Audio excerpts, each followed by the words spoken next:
welcome to the Seriously Dope podcast. I'm Ken Platt. I'm Shane Haffey. And we are delighted to have you join us for our podcast today. Like we've said every single time, please take time today to rate, review, share on whatever platform that you listen to this podcast. We love for you to do that. And also, again, go on to Apple Podcasts, drop us a 5-star review. We got another 5-star review. That's awesome. People are liking us, which is surprising. I think we're interesting, and I guess somebody else is acknowledging that as well. They agree with 5 stars. 5 stars. So 2 people think we're really swell. So if you think we're swell, then go ahead and click the 5-star review and or 5-star rating, and then leave a review. Tell people what you think of the podcast, and if you're learning or anything like that. So I want to thank you all for listening. But also, you know, one cool thing that's been happening is that I've been talking to people who listen to the podcast, and they've started to bake more. Yeah. Right. So one person said, "Well, hey, I was listening to your podcast about bread, and I used to make bread. Now it makes me want to make bread again," which is one of the things that's part of why we do this. Is like we enjoy baking, but it's also it's not an incredibly hard thing to do once you get into it, and especially today's recipe. Like today's, we're talking about flatbread today. Like that, this is totally not hard. But somebody else from my church pulled me aside after church the one day, and we were all just hanging out, and we got into this really intense conversation about pizza and pizza flour, and she was telling me all about the things but she posted like a picture of like this prosciutto goat cheese pizza, and she starts like talking to me about it. I was like, Chelsea, are you gunning for a position on the Seriously Dope podcast? Because you could do this. So, but you had something going on this week that you were going to share with us. Yeah, so weather's getting nicer, right? Oh, yes. It's with the exception of Day Memorial weekend. Last weekend. Yeah. And did you ever play the game Can Jam? Oh, yeah. I love that game. Okay, so for those that don't know it, it's a Frisbee game, and you kind of throw a Frisbee back and forth to your teammates, and you try to get the Frisbee into the can, and there's this slot in the can, and if you get it in there with the Frisbee, the game's instantly over. That team wins. Yeah. And so I've been playing Can Jam for years, and I've only seen that a handful of times, but I don't know that I've ever seen it from the official distance. So the cans are officially supposed to be 50 feet apart. Okay. And I was playing at a picnic, and our friend Brad was playing, and he threw this Frisbee. First of all, you have to understand something about Bradford. He is one of the most competitive human beings on the planet. He was very happy at this. So he threw this Frisbee, and the wind was kind of a little bit unpredictable. Yeah. And so we're watching this Frisbee, and then all of a sudden it just launches up, and then it comes right down, and it goes through the slot and out through the top. And I mean, it's like everybody, like even I was on the opposite team, and even I was like, yeah, that's amazing. And we were talking about it, and he goes, that better make it on the podcast. And I said, well, we're talking about flatbread this next time. So that sounds like a real like Angels in the Outfield. You remember that movie Angels in the Outfield from the 90s? If you can't see this if you're listening, but he's doing the angel wings. Yeah. But if you never saw the movie, it was one of these 90s baseball. I think Disney made it. You could probably watch it on Disney Plus or something. Yeah. But what happens is the Angels are this terrible, terrible team, and all of a sudden, like the real Angels start to help them out a little bit and like pop the ball over the fence or like help them make these plays that they would never make before. I should have told him you're not allowed to pray for when you play Can Jam. That's just against the rules. So, but we didn't say that, so I guess it's okay. But, well, I guess it's all right. But with flatbread, it's shaped like a Frisbee. And that's our transition into talking about flatbread, I guess. Well, now it makes me want to take the flatbread that we have sitting in front of us and experiment by saying, like, how far. Yeah. Well, I think part of it is there is some density to it, but flatbread is really not every week we do a history of the bake every episode, we talk about a history of the bake where we tell you, like, what's the background of this? And so the background of flatbread starts about 72,000 years ago. Yep. It is the most basic form of bread that civilizations have been eating for the entirety of human civilization. Yeah, it's old. There's different variations, of course, and I'm sure there's lots of different history. Usually, we like to share like a different interesting story, something like that. There's no interesting stories Yeah, here. it just is what it is, which is fascinating in itself. Right. You know, in the we're going to be talking a little bit about like every country, every nationality kind of has their own variations of flatbread, and people might not be aware of it, but they eat tons of flatbread. Yeah, you eat flatbread all the time. It's completely unawares. I think one of my favorite flatbreads is flour tortillas. I'm not a huge fan of corn tortillas, but you can have that. But that's obviously from the that it's most related from the Central American like region of the world to say, so like when you have a burrito, you are having flatbread, and if you're at a really good burrito place, they take a ball of dough, they throw it in a squeezer thing. But let's call it. That's the technical term. It's a squeezer thing. Yep. Yeah, somebody could correct me on that. And then they push that thing down, and they literally make a flatbread right in front of your eyes that they then fill with all sorts of meaty. What's your favorite what's your favorite filling for a burrito? Steak. Steak. Yep. Yeah. I like to go to Chipotle. Yeah. And do you get the extra fajita veggies? Usually I'll get them sometimes. Yeah.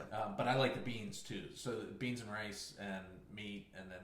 Do you go for the guac, even though it costs another $30? No, I'm going to get shamed for this, but I am not a guacamole fan. Oh my God. Yeah. All right, we got to end the podcast now. It was nice knowing you. I literally just found out something There'll new. Be a new co-host the next time. I'm going to go talk to Chelsea. Yeah, there you go. If she likes guacamole, then she's in, you're out. I'm just kidding. Yeah. But yeah, I love sometimes I'll get guacamole on that, but I like guacamole on chips. Okay. But yeah, like burritos, I love wrapping them up and just, and even soft tacos. We've been doing a lot of soft tacos at home lately. Again, it's just such an easy meal, but again, it's flatbread. It's so versatile. Not to mention pizza. Every time you eat pizza, that's kind of a version of flatbread. Like some places will call it flatbread pizza, which is a little bit different. I actually did not think about that. But even just regular pizza on a crust, that's a flat piece of bread and with sauce and cheese and whatever topping you want, and it's just favorite kind of pizza. So black olives is my favorite topping on pizza, but I do enjoy a good buffalo chicken pizza as well. Yeah. How about yourself? I really like barbecue chicken pizza. Okay. With the onions but my go-to regularly is sausage and onions. Okay. So I get the sausage and onion pizza. But there's actually one of my friends, Jesse, he has at one of the pizza places in the area called Reno's Pizza. He has, if you call, it's not on the menu, if you call and order the Jesse special, they usually laugh and then say, "Is this Jesse?" And you say no. But it's like a chicken Alfredo with a garlic sauce. Like it's so good. Yep. But again, like the versatility of flatbread, the normalcy of flatbread, it's all over the place. And I think one of my favorite ways to have flatbread is a Mediterranean style. Let's call it a gyro or a gyro. Yeah. You might know it as a gyro. I was actually tempted to try and find some lamb real quick, and just the lamb that you would get. You can buy it frozen. Yeah. And bring that with some tzatziki sauce and some cucumber and lettuce and have a gyro. Shame on you for not doing that. No. You know what? Because actually, when we said we were going to meet, it's usually 10:30 in the morning, so it's still breakfast time. And now it's actually 12 o'clock because we'll see if our microphones pick up our stomachs growling right. a little bit. Yeah, it's an occupational hazard when two pastors get together, because the podcast is a piece of what we talk about, but then we talk a lot about work too. Yep. So we just spent the past hour and a half talking about pastor stuff. Yep. And then we're like, oh yeah, we've got to record a podcast. Let's transition to that. Yeah, that's tough. And now I'm hungry. Yep. Yep. Yeah, and then so you got the gyros, and then you got even just pita bread, right? Yeah. And pita bread. We were talking a little bit before of like when was the first time you experienced pita bread, and both our moms made sandwiches and stuff for us as kids when we were younger, and my mom, it was often just like some lettuce and like lunch meat and maybe a ranch dressing or something like that, and it was store-bought pita bread, and I didn't like it. Like, give me just a regular bread for my sandwich. And this is no offense to Shay's mom, you know, like, but I thought as soon as he said that, I did this like thing with my tongue. I was like, you know, like it's kind of because I could taste the dryness of the pita bread, and then trying to like counteract like the already like I don't know the lunch meats, and my mom usually shoved tuna salad into pita bread, tuna salad and some lettuce, and then she would put it in a Ziploc bag or I don't know, maybe sometimes Tupperware containers. I don't know. Yeah, yep. So I didn't eat a whole lot of it and didn't know any better really of what pita bread was and that, but it's versatile too. Like there's lots of things you can do. There's good cheeses, good meats in there. You know even the gyro. Putting gyro stuff inside of pita bread is delicious as well. Well, and what you're gonna find out today is these recipes that we use. Like we've got a bowl. We've got what is this? A vessel. A vessel. A plastic vessel of Sam's Club garlic hummus, which is very good, actually. I will say that. Tasty. And we're just dipping it. Like we've already had. I think we've each had like one or two pieces already. Yep. So. And again, we're companions, and that's where bread comes from. Companion, to break bread or to be with bread. So, so tell me, any other thoughts on? Nope. You want to talk about the recipes? Let's talk about recipes. Okay. So one of the things that we were both shocked at. So like last week, I made a whole wheat pita bread, and then this week I made just a plain white flour. More traditional pita bread, I think, and you made a flatbread. Yeah, just a skillet flatbread. A skillet flatbread, and one of the things that we were discussing was how easy it is to make flatbread. Stupid easy. Yep, and like you made the comment that it's probably easier than pancakes. It is easier than pancakes. Yep. Like you only have one wet ingredient. Yeah, that's it. Yep. Pancakes, you have eggs. Pancakes, you have milk and all that, but and same with mine. I started mine around 7:45 in the morning, and I was done with a whole batch by 9:30. Yeah, like it was just so quick. There's one rise compared to two rises for mine, and so it was pretty easy. Where did you get yours? So King Arthur Flour had their recipe, and I used that both for the whole wheat pita bread and also the regular traditional pita bread that I made today. And you want to know where I got mine? Where? King Arthur Flour. What a great resource. Oh my goodness, such a good resource. Just so you all know, we are gunning for sponsorship. Yeah. So we know we've made it when they sponsor sponsor our show. I'm just throwing it out there. I told you this before we started recording is King Arthur Baking liked my English muffins on Instagram. One step closer. I was like, oh, that blue check mark is in my likes. Yes! Look, if King Arthur Baking likes my stuff, you should also too. So make sure you follow us on Instagram. That's right. Yeah. Shameless plug. Yeah. Sorry, keep going. I mean, I just totally interrupted your recipe. So that's part of the history of flatbreads too, and a testament to them is that they're so popular. They're found in every culture because they're quick and they're easy. It is nothing. It's flour, salt. Mine was flour, salt, yeast, a little bit of. I don't even think I used sugar in it, and it was water, and it was one rise, and then you break it up into 8 different sections, 8 different balls, and then you roll them out into pita bread shape. And I threw mine into a hot oven, so 500 degrees that I let preheat for at least a half an hour. So that's one thing to talk about. Remind me to mention that. Yeah.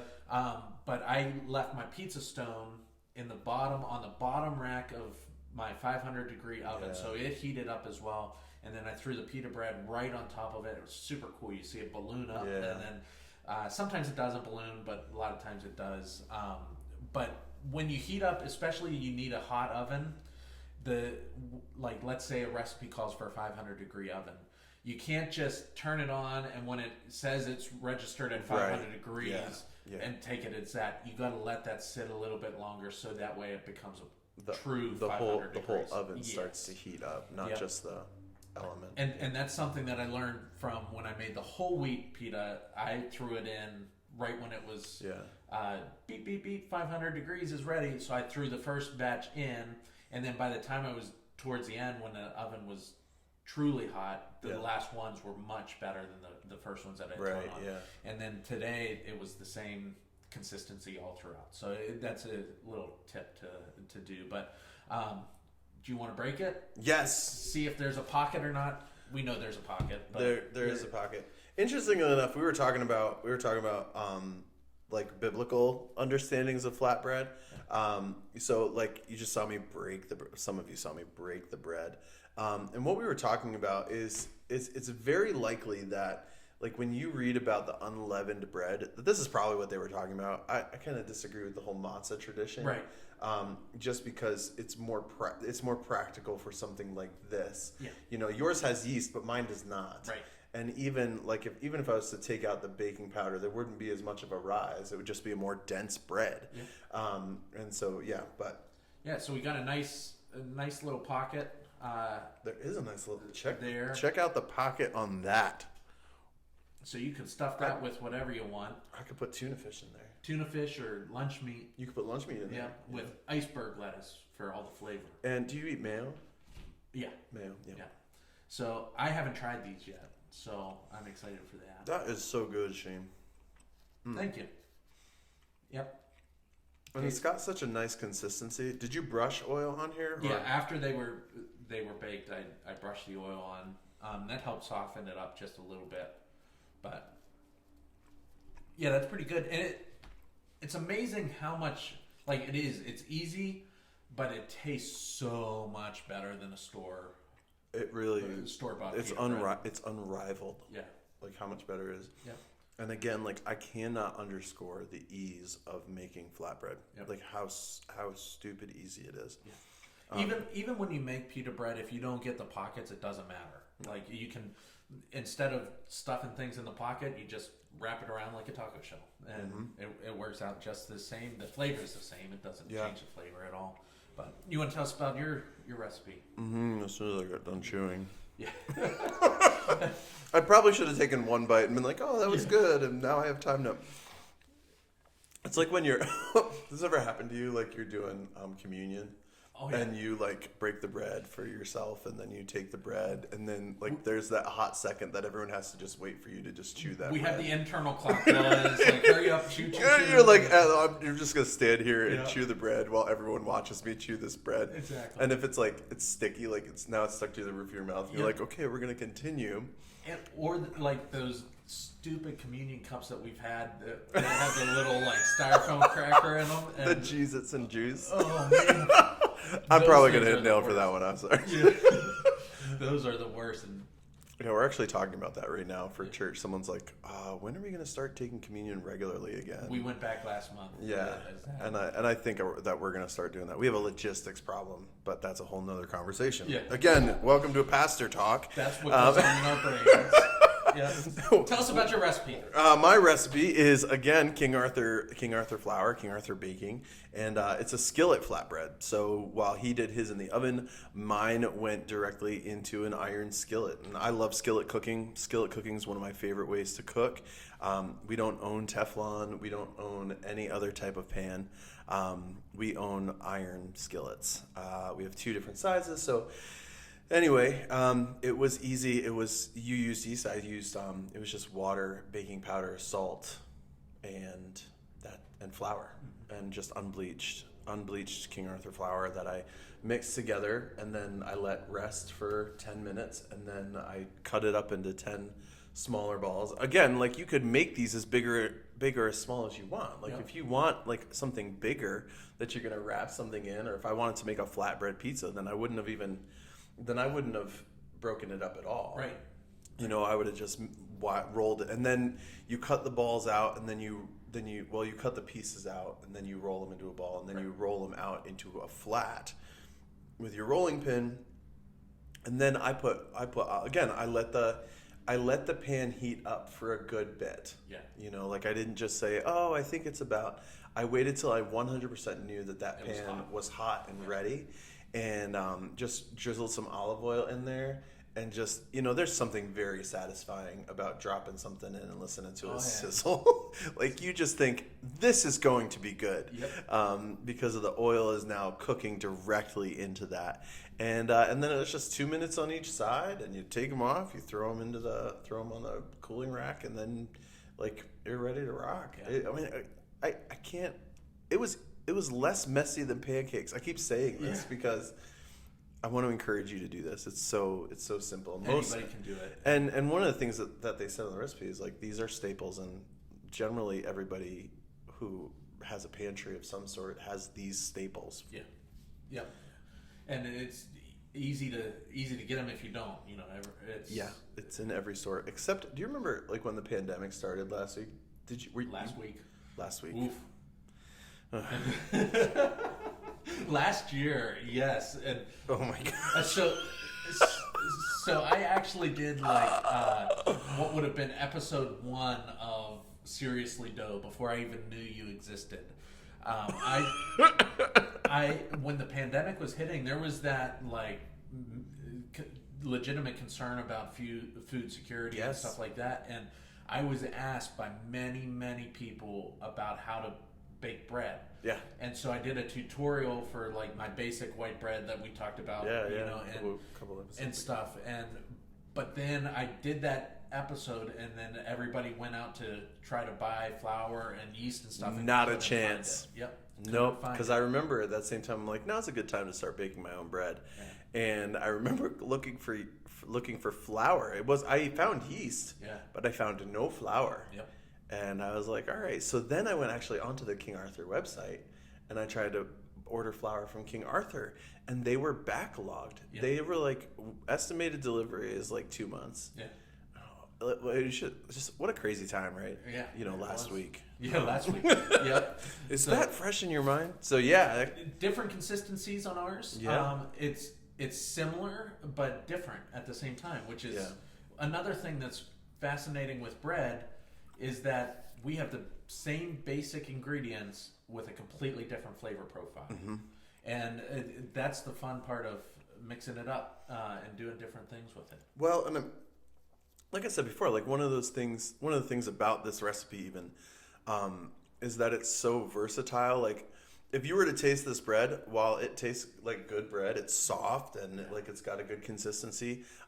There's really not a lot of flavor to it other than the flavor of bread. So like if you want to throw some rosemary in there, if you want to throw any of the other spices that you like, just roll it into the dough, roll it out. Yep. Or I even thought like, you know, what you did was take some oil that has some like spices in it and just rub it over and it gets done. Yep. So again, just a super versatile recipe, and I encourage y'all to make some flatbread. Yeah, if you make it, we promise this time both of us will put on the links for the recipes that we use. If you bake it or if you give it a try, post your pictures on our pages. Oh yeah, we'd love to see that. Love to see it. Love to encourage you through it. But take our word for it. It's easy and it's quick, and it's just something that you can add and say, yep, I've made that. For sure. So what are we making next time? Next time, what do you think about strawberry shortcake? I love strawberry shortcake. Me too. It's going to be strawberry season here, and we'll do our best at our interpretation of strawberry shortcake. Yep, I'm going to go pick some strawberries. I'll talk about that more time. Yeah. I talk about... Excuse me, English is just not a language that I've mastered yet.